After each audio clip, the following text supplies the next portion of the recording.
एक चरित्र में बड़ी विशिष्ट बात पाई गई।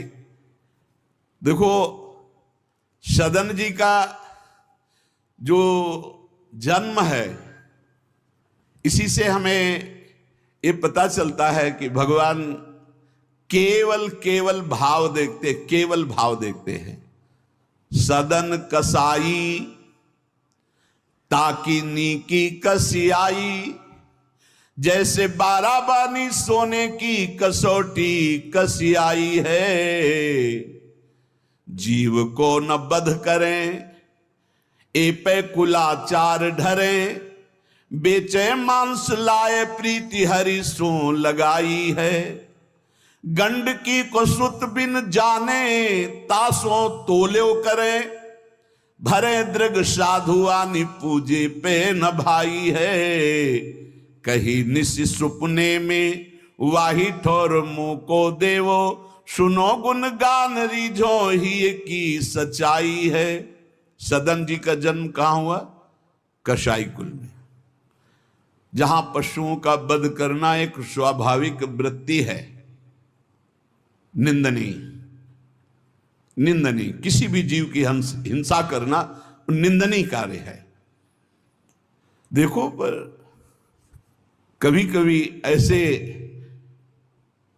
महापुरुषों का प्रभाव प्रकाशित होता है कि कुल कर्म छू भी नहीं सकते।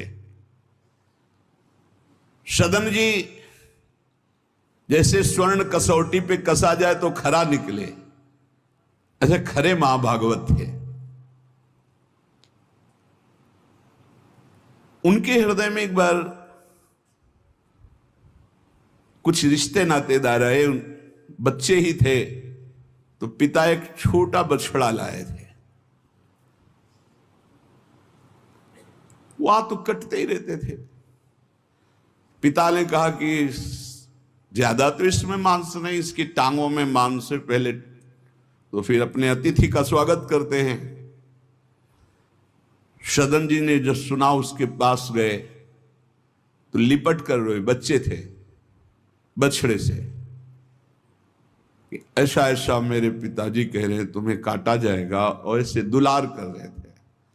बछड़े के भी देखा आंसू निकल रहे। हर जीव को पता है, कष्ट का पता होता है। तो उसने कहा, एक भागवती महापुरुष का जीवन बदलना है, इसलिए मानो बछड़े ने कहा कि तुम अपने पिताजी से कह दो, उचित तो यह है कि पहले मेरी गर्दन काटे। तो सदन जी ने कहा, ऐसा